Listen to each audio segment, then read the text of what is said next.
This is the original. This is 99X. I'm Barnes. That's Leslie. Crash on Traffic.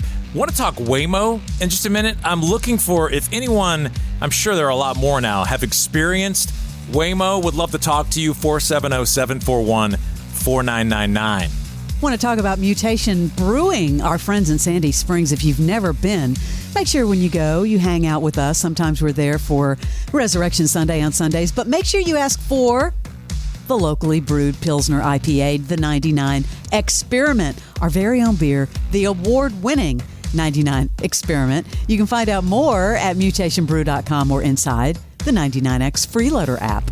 Have either of you experienced Waymo yet? No, I'm afraid to. I couldn't see you doing it. Crash, have you? No way. My girlfriend says, way no. Yeah. She sees them in does? Midtown I love that's great. Yeah. It's got like 5,000 sensors on top of the thing, on the thing. And, you know, the Teslas used to have the radar sensors and it depended on cameras. And they shifted away from that for all the reasons I think we're seeing. The sensors are way too easily attacked from different things going on to cause disruptions. The cameras don't seem to be as much. I use my autonomous drive on my Tesla all the time, and it's about 98% good. Like, it does not freak out and all these things you're doing. Have you seen all the stuff in the news? I just saw something where, this was just a few days ago, where I guess the Waymo was blocking the Krog Street Tunnel at like 9:30 p.m., just blocking it. I saw that one. It wouldn't pull out. It wouldn't pull out, right. So there's like traffic jam. Crash, have you seen a ton of the problems yet starting to affect the traffic in Atlanta? I don't see it affecting traffic, but I do know there was another one in Atlanta where it went down the wrong street. It went the wrong way. And they had to... That's not good. Yeah. And then there was another one. I don't know if it was a Waymo, but there was another car. I think it was in Phoenix, and a cop pulled it over and talked to the dude that was like the operator at the office and was like, hey, man, your car's going the wrong friggin' way. Yeah, you pull it over and you talk to customer service on the freaking speakerphone. If you don't know, it's owned by Google's parent company, Alphabet. And right now in California, and I bet this is going to happen in Atlanta, they have these guys called stackers who are going out, they're masked, they look like masked assassins who stand in the way of these robotaxis, and they're putting like duct tape and stuff on the sensors, causing them to go back home and go back and, quote, stack. So get in line, because when they like think they're malfunctioning and they return to home, here's a little bit about that. We just want the Waymos to stop beeping at night. We're never interfering with the human driver. Just with the robots? Yeah, we've explained that to the police as well. Man versus machine, yeah. Please step back. Stop honking. It's the middle of the night. I think the solution is to treat these cars like they're cars. And so you can watch it even now. It didn't stop at all at the stop sign. It's rolling, it's rolled all the way. It stopped right at the edge. I told them that this is a violation of the Santa Monica noise ordinance. They're mad because late at night, that beep. And by the way, that was Stacker 1. That was the dude's handle, Stacker 1. So all these people are messing with the cars, so they'll just go back, to, quote, home. I wonder if anybody else has been inside a Waymo. Well, there's people stacked up here, speaking of stackers, that apparently have. I have no interest in riding one of those, to be honest. No, I don't either, but... Morning X, good morning. Good morning. Hey, have you done the Waymo yet? I'm in a Waymo right now as we speak. No way! What? Whoa! I swear. Waymo? Like, what do you think about it? At first, I was really one of those people like, there's no driver, that's like too freaky.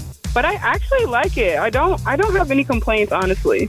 No kidding. What do you like about it? Yours hasn't stalled or done anything weird? No, so actually today there was like an accident. I can't even tell you. Maybe I'm calling up Metropolitan. There was an accident, so 2 cars on the side of the road, and the Waymo was confused, like sitting there for a while. Right. And I pressed there's this little support button, and they're like, give us a second to figure it out. And then it pulled off, but people were like gawking. They're like, this guy's like, there's no driver. It's never gonna move. I'm like, okay.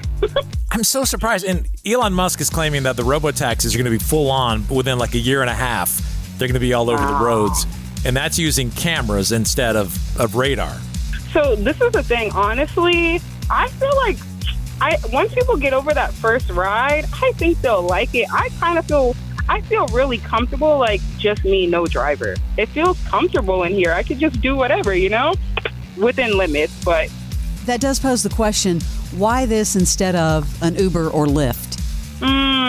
So the thing is, okay, so when I ordered an Uber, that's the whole thing. When I ordered an Uber, this is what it sends. And then once you get that first one, it just asks like, okay, would you like more of these? Is this what you would prefer? Like, it gives you the option, because you could say no and not get another one. But I liked it, so I said yeah. And I don't know, it's not as awkward as having a driver in here with me. I don't know. Yeah, but Leslie, what she said is exactly where it's going with Tesla also. I'll be able to sit in the back seat of my car while my car takes me to the radio station or to lunch or whatever. And then if I wanted, I could send the car out to work like an Uber. Mm-hmm. I'm sure Tesla will have an app probably. It can go out and make money, and then you tell it when you want it to pick you up. It's the Barnes mode. That's a good idea. I mean, it is fascinating, but I'm glad to hear you like it. Thank you for sharing your story with us, especially in a Waymo right now. Thank you. Yeah, you're welcome. Thanks so much for having me, guys. Yeah, when you get out of that Waymo, make sure it's on 99X still and just crank that up. Thank you. All right, I got you. We'll Bye. see you later. Bye. Live on the scene. No, that those things are just, I mean, the whole Waymo, like all the negative press that's out in the streets right now, we asked if they wanted to come on, and they said no. I wonder why. Which leads me to, well, they don't want to get, caught in the awkward questions. Hey, Morning X, good morning. Good morning. How are y'all doing? Doing good. Hey, great. Who is this? This is Mary from Midtown. Have you tried the Waymo yet? I have. Oh my gosh. It's the weirdest thing I've ever been in before. Like Roomba vacuums? It's kind of like when Roomba vacuums were introduced. It's like a Roomba. We were letting the Roombas have full control of our home. Well, now we're giving robots control the roads. Yeah, it's been crazy. I mean, did you feel like you had to be on guard, almost like you were driving, like the sensation? Because it has to be weird looking in the front seat and seeing that there's no one there, but the car is moving. Yeah, no, I definitely felt like, so I sat in the front. They don't really tell you on the app where to sit. Like, are you supposed to sit in the back, front? I don't know. So I sit in the passenger seat because if I'm going to die by one of these things, I want to be able to see what we hit. And so that's a great way to look at it. Yeah, it's all about positivity, but and I'm just kidding because it hasn't hit anything. They're very, very sensitive because there's a pothole that they always hit when I go to my chiropractor, and they stop and they kind of assess the situation.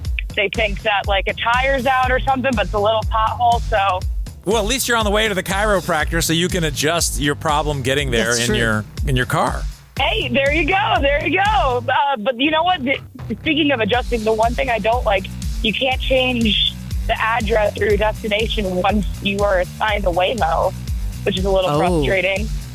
Yeah, so if you put in the wrong address, I do that all the time because, reading's difficult sometimes. You can't go in and adjust the address? That's weird. Not good. Yeah, what if you made a mistake? No. You just go there anyway? You just have to cancel it and pray that you get a robot car again. Well, it sounds like you've taken it multiple times. Are you taking it often? I take it about every day to work right now, which is kind of crazy because I go to work at a really weird time of day.